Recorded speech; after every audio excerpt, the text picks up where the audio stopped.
श्रीगुरुभ्यो नमः। योगसूत्रस्य उपरि व्याख्यानमाला इयं राधामाधव आदर्शसंस्कृतमहाविद्यालये आरब्धा अस्ति। तत्र इदं चतुर्थं दिनं। चतुर्थे दिने वयं पूर्वतनं किञ्चित् अवलोक्य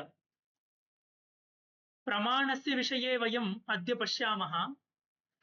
पूर्वमस्माभिः अथ योगानुशासनम् इत्यत्र अथ शब्दस्य आरम्भार्थः अनन्तरं च अनुशासनम् इत्यस्य हिरण्यगर्भेण यच्च उपदिष्टं शास्त्रं योगशास्त्रं तस्यैव अधुना अनुशासनं क्रियते, शासनं क्रियते इत्येतदर्थं तत्र अनु इति पठनं कृतम् इत्यादि विषयाः अस्माभिः पूर्वतनकक्ष्यायां दृष्टाः।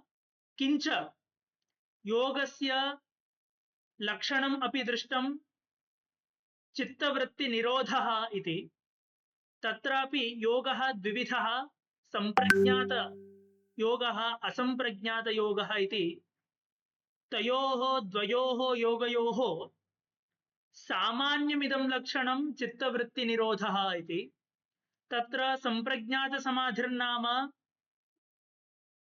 केवलं रजसः तमसश्च याः वृत्तयः तासां निरोधः एव संप्रज्ञातयोगः इति कथ्यते।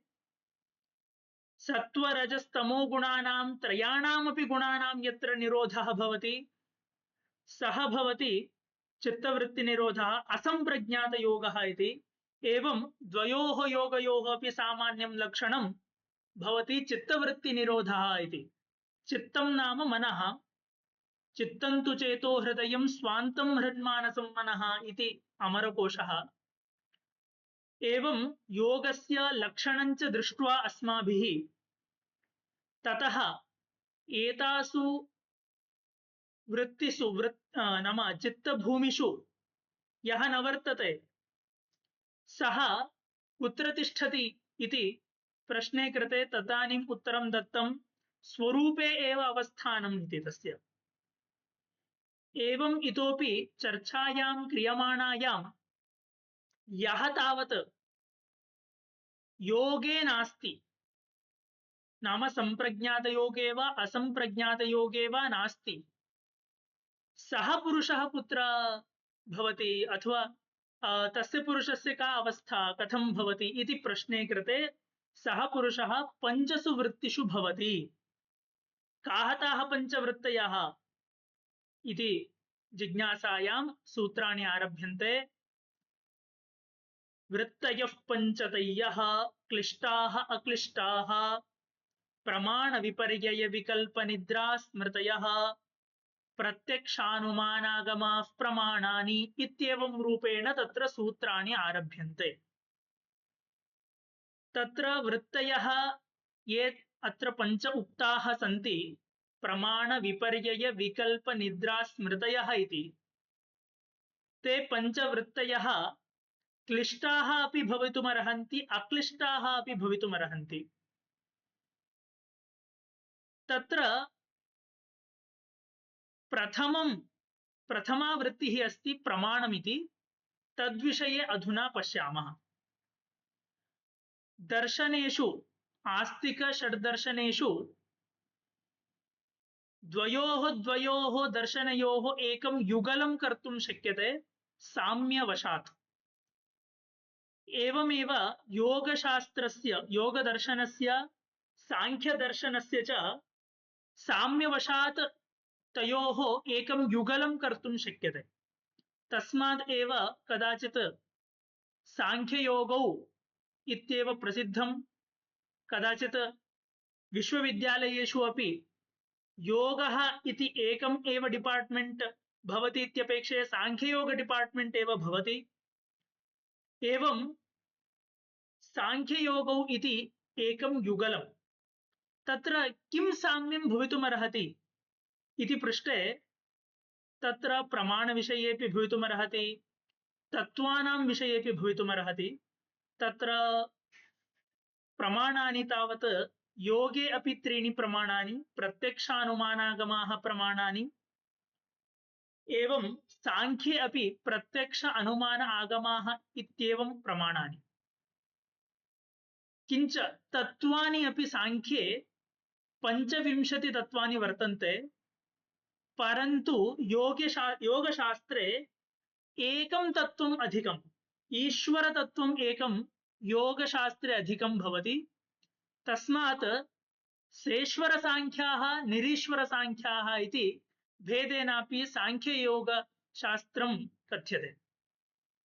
तत्र सेश्वर सांख्याः इत्युक्ते योगिनः अर्थात योगशास्त्रं, शेश्वर सांख्य शास्त्रम् इत्युक्ते योगशास्त्रं, निरीश्वर सांख्याः इत्युक्ते सांख्याः वास्तविक रूपेण।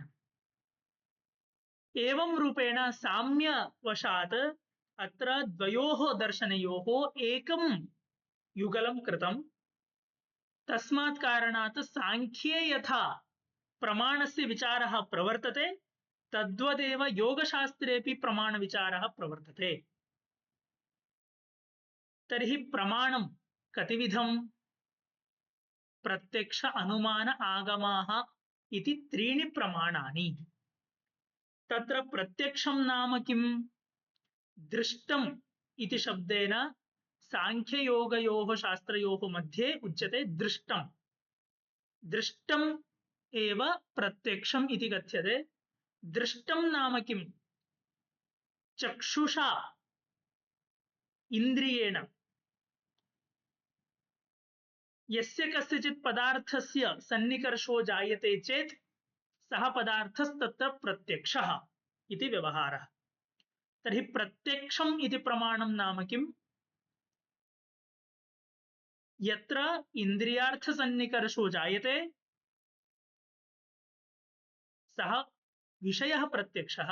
तर्हि प्रत्यक्षं नाम इन्द्रियार्थ सन्निकर्षजन्यं ज्ञानं प्रत्यक्षम्। इदं नैयायिकाः अपि कथयन्ति, परं सांख्यकारिकायाम् एवं दत्तं दृष्टमनुमानम् आप्तवचनं च प्रमाणसिद्धत्वात् तत्रैव दृष्टस्य विषये यदा कथ्यते तदानीम् इन्द्रियार्थसन्निकर्षजन्यं ज्ञानं प्रत्यक्षम् इति। एवम् अग्रिमं प्रमाणमस्ति अनुमानम्। अनुमानं नाम किम्? यच्च प्रत्यक्षेण गृहीतुं न शक्यते तादृशः विषयः अनुमानेन प्रमाणीक्रियते।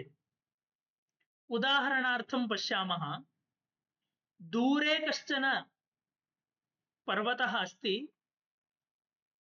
तस्मिन् पर्वते धूमः केवलं दृश्यमानः अस्ति। तं धूमं दृष्ट्वा वह्नेः तत्र प्रमाणीकरणं यद्वर्तते तत् प्रमाणीकरणम् अनुमानप्रमाणेन भवति। यतोहि पूर्वं यत्र यत्र अस्माभिः धूमः दृष्टः तत्र सर्वत्रापि वह्निः अपि दृष्टः अस्ति। तर्हि यत्र यत्र धूमः अस्ति तत्र तत्र सर्वत्रापि वह्निः अस्ति इति अस्माभिः एतत् प्राक् दृष्टम् इति हेतोः अत्र इदानीं धूमः दृश्यमानः, तर्हि वह्निः अवश्यमेव तत्र स्यात् इत्याकारकम् अस्माकम् अनुमानं भवति। तेन अनुमानेन तत्र वह्निः अस्ति इति प्रमाणीक्रियते। इदमेव द्वितीयं प्रमाणं कथितम् अनुमानम् इति। अत्र सांख्ययोगशास्त्रयोः मध्ये अनुमानं त्रिविधम्। पूर्ववत्, शेषवत्, सामान्यतो दृष्टञ्च इति। पूर्ववत्, शेषवत्, सामान्यतो दृष्टञ्च इति। तत्र अनुमानस्य यत्किञ्चित् अनुमानं वयं स्वीकुर्मः तत्र आदौ पक्षः भवति, तदनन्तरम् अनुमानस्य आकारः एवमस्ति। आदौ पक्षः भवति, तदनन्तरं साध्यं, तदनन्तरं हेतुः, तदनन्तरं दृष्टान्तः इति। तत्र पक्षो नाम यत्र अस्माभिः साध्यं साध्यते।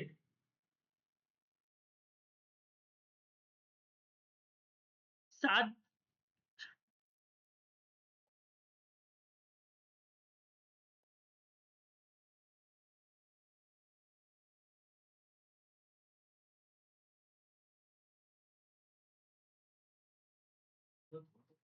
यत्र अस्माभिः साध्यं साध्यते हेतुर्नाम येन कारणेन साध्यं तत्र पक्षे संसाध्यते सः हेतुः।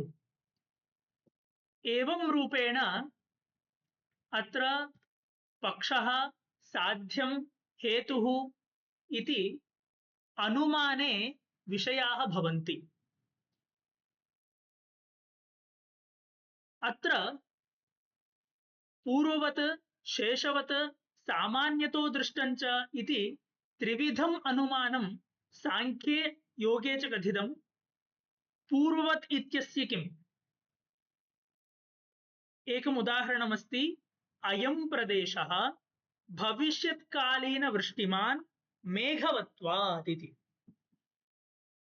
मेघाः अत्र सन्ति अधुना, तर्हि अग्रे वृष्टिर्जायते इति यद् अनुमानं क्रियते तत् पूर्वम् अस्माभिः एवम् अनुभूतम्। ओ मेघाः दृष्टाः आसन् पूर्वम्, ओ तदनुरोधेन अत्र वृष्टिः सञ्जाता अस्ति इत्येतत् अस्माभिः पूर्वं दृष्टम्। एवं पूर्वं दृष्टम् आदाय अत्र इदानीम् अनुमानं क्रियते इति कृत्वा एतादृशम् अनुमानं भवति पूर्ववत् अनुमानम्। द्वितीयम् अनुमानमस्ति शेषवत् अनुमानं। शेषवत् इत्यस्य एकम् उदाहरणम्। अयं प्रदेशः अतीतवृष्टिमान् नद्यां जलाधिक्यात्, अथवा समुद्रं क्षारं जलत्वात् इति वा अनुमानं भवितुमर्हति शेषवत् इत्यस्य। अत्र अयं प्रदेशः अतीतवृष्टिमान् नद्यां जलाधिक्यात्, नदीं पश्यामः, नदीं दृष्ट्वा तत्र जलस्य आधिक्यं वयं पश्यामः। ओ जलम् एवं कथम् अधिकं जातम् अत्र इति प्रश्ने कृते तत्र अनुमानेन इदं प्रमाणीक्रियते, ओ एवं पूर्वम् अत्र वृष्टिः सञ्जाता स्यादेव इति। तर्हि एवं शेषं दृष्ट्वा यत्र अनुमानेन प्रमाणीक्रियते तादृशम् अनुमानं भवति शेषवत् अनुमानम्। सामान्यतो दृष्टम् अनुमानम् इति तृतीयम् अनुमानमस्ति। अत्र उदाहरणार्थं पर्वतो वह्निमान् धूमात् इत्येतदेव अनुमानं भवितुमर्हति। अथवा अपरम् एकम् अनुमानमस्ति।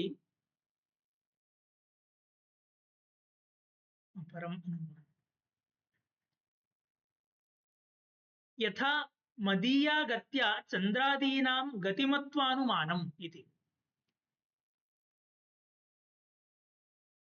एवं रूपेण अनुमानम् अत्र त्रिविधं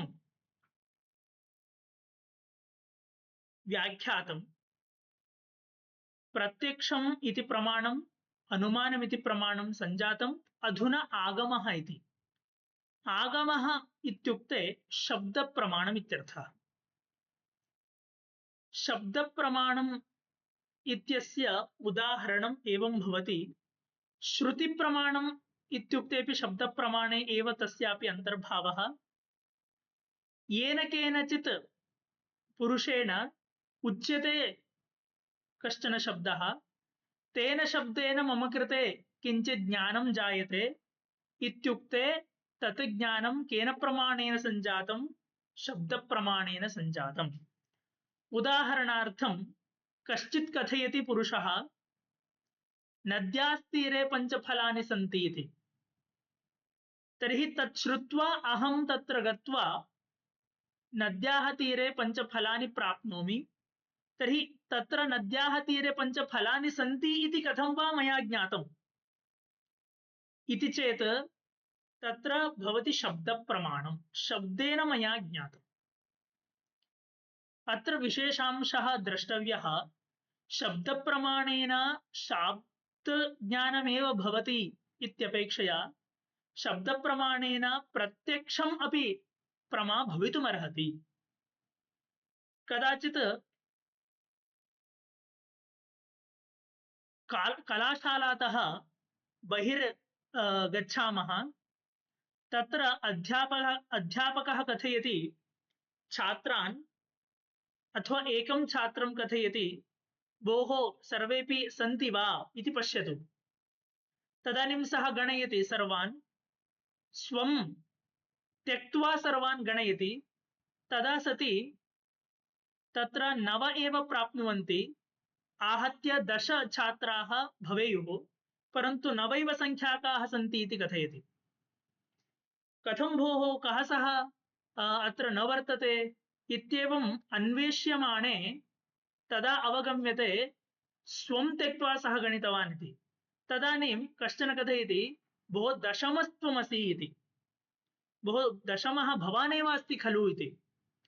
तदानीं ओ अहमेव अस्मि इत्याकारकं यत् प्रत्यक्षं तत् केन कथं जातम् इति पृष्टे शब्दप्रमाणेन जातम्। तस्मात् कारणात् अत्र शब्दप्रमाणेन प्रत्यक्षम् अपि प्रमा भवितुमर्हति इत्येतत् अत्र विशेषांशः द्रष्टव्यः। एवं वृत्तिषु प्रथमा वृत्तिः प्रमाणम् इति तत् एतावत्पर्यन्तं दृष्टवन्तः वयम्। अग्रिमं वर्तते विपर्ययः इति। विपर्ययः इत्युक्ते मिथ्याज्ञानम्। एतस्य पूर्वपीठिकाम् उक्त्वा समापयामि। विपर्ययः इत्युक्ते मिथ्याज्ञानम्। तत्र कदाचित् वयं श्रुतवन्तः संशयः, विपर्ययः इत्यादि शब्दाः कदाचित् सकृत् एव अस्माभिः श्रुताः भवन्ति। भेदं वयं जानीमः, तेन च विपर्ययः नाम कः इत्येतत् सुष्ठु अवगतः भवति। संशयः एवं आकारेण भवति।